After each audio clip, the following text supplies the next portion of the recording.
We're so close. We are so close to finish installing our CX Racing Turbo Kit on our 2003 Lexus IS300 Sport Cross.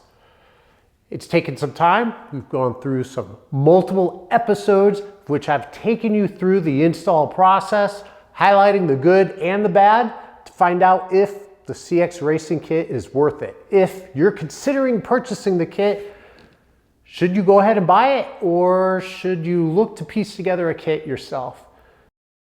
But for today, we're installing the CX Racing intercooler and the CX Racing intercooler piping. So I'm sticking with the CX Racing intercooler, at least for now. We'll see how well the fit and finishes, how well it installs, see what I have to do to modify some of the components. I already know I have to do some cutting, but let's see how easy it is. Let's see if it's something that you want to take on your Lexus IS300 or 2JZ NAT build.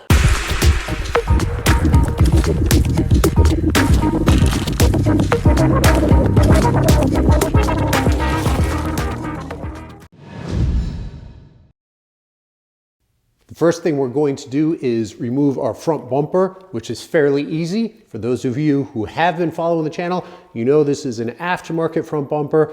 We're not going to spend the time to go through it, but if you're interested, go take a look at that video and it'll take you through the process. Now that we have the front bumper off, we need to remove the front crash bar. There's three 12mm bolts on either side.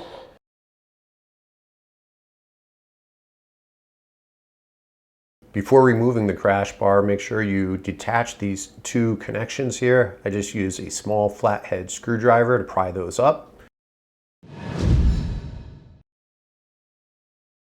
You'll see the various points of which we'll be securing the intercooler to the car. Two areas up top in which we'll be bolting it down to a small cross member that will be attached to the car. And then an area on either side in which we'll be attaching a bracket provided by CX Racing. A little confusing, especially without having any instructions with the kit, is some of the parts that came with it. We do have that cross member I mentioned, and we have the bolts and washers that will be securing it. And then we also have these spacers that, for the life of me, I could not figure out what they were used for. I also didn't end up using these flat brackets here. A quick mock-up showing where the intercooler will be placed, showing the connection points of where that cross member will go to secure it.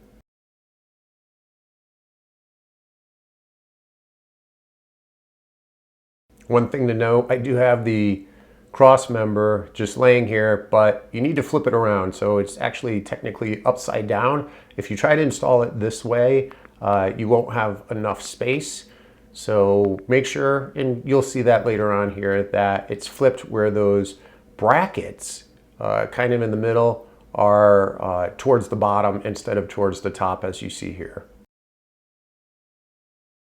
One thing to note is the two horns need to be removed.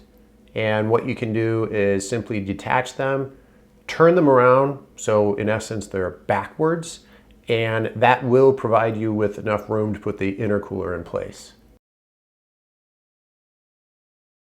Unfortunately, trying to put that bracket in the right position ends up hitting the center brace. This is for your center grill where it bolts down, and you're gonna have to remove that. I couldn't figure out any other way to attach the intercooler without cutting this off. So we now have the bracket in place, secured by large washers that I got. So they were not included in the kit, so I got those separately. I also got new bolts that were just slightly longer to accommodate the extra width from the fact that we're adding the bracket to the OEM location.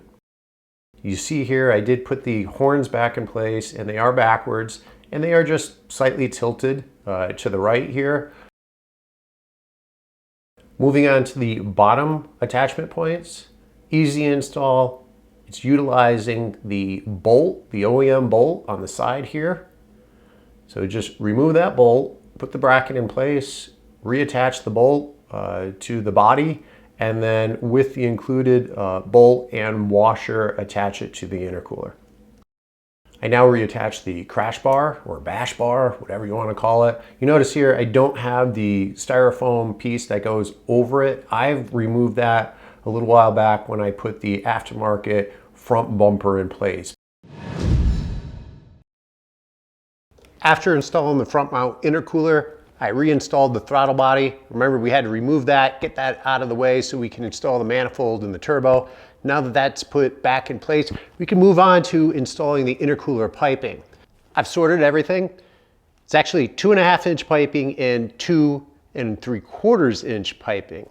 So as it comes off of the turbo, it's 2.5 inches. When it hits the intercooler on the other side of the intercooler, it does expand to 2.75 inches. And that's how I've sorted some of the piping and the clamp. So we have 2.5 inch clamps, and it's nice, it actually has it written on the clamps.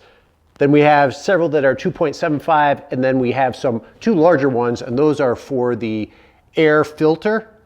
So we have an air filter that it connects onto this 4-inch piping right there. So rather easy to differentiate between the rest of them when it comes to the silicone couplings and the clamps itself.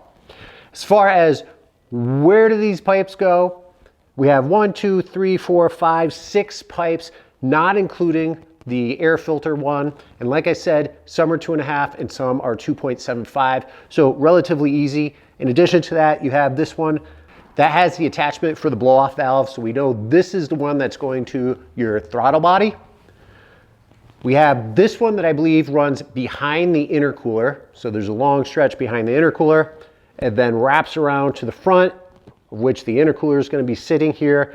And then there's going to be one that pops up and heading back to the throttle body.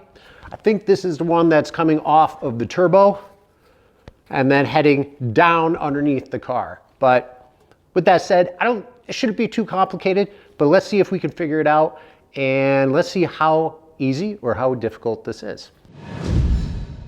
There is some required cutting when it comes to installing the intercooler piping.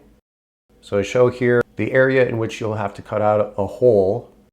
I did use a hole saw. Make sure that you get a hole saw drill bit piece, attachment, whatever it is, that is of the right size. I used 3.5 inches, which turned out to be the perfect size.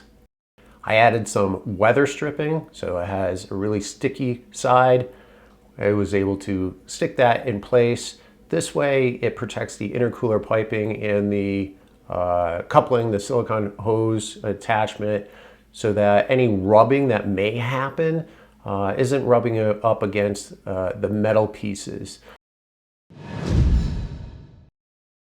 My recommendation for installing the intercooler piping is to put everything loosely in place first. So you get the orientation, which is super important because the fit is a little clunky in some areas, a little counterintuitive. So loosely put them in place. Once everything's in place, make your adjustments to the piping, and then you can lock everything down with the clamps. So the first part is what I'm showing, where it goes from the throttle body down through the hole that we made and into the fender. So that's our first cut that we had to make. It then goes to the intercooler, and I'm gonna have to push this back a little bit. So again, it's loosely put in place and not secured at this time. Moving on to the other side of the intercooler. This pipe is a little wonky. It has a little bit of a high spot and a low spot. You have to keep flipping it around to find out the exact fit that you want. But the important part here is you are going to need to remove a significant amount of your plastic, splash guard under there for the intercooler to wrap around and head back up towards the turbo. This piece, taking that corner, runs behind the intercooler. There is a bracket that comes with the kit that I haven't installed yet because I need to lock everything down. So now after that straight pipe, it then takes a 90-degree turn and heads up to the turbo. This is probably the most difficult intercooler pipe to connect because there's not a lot of space for you to get in there. As you see, I left it unconnected here just for now, but getting that up into the silicone hose and then clamping everything down just proved a little challenging as compared to the rest of the piping.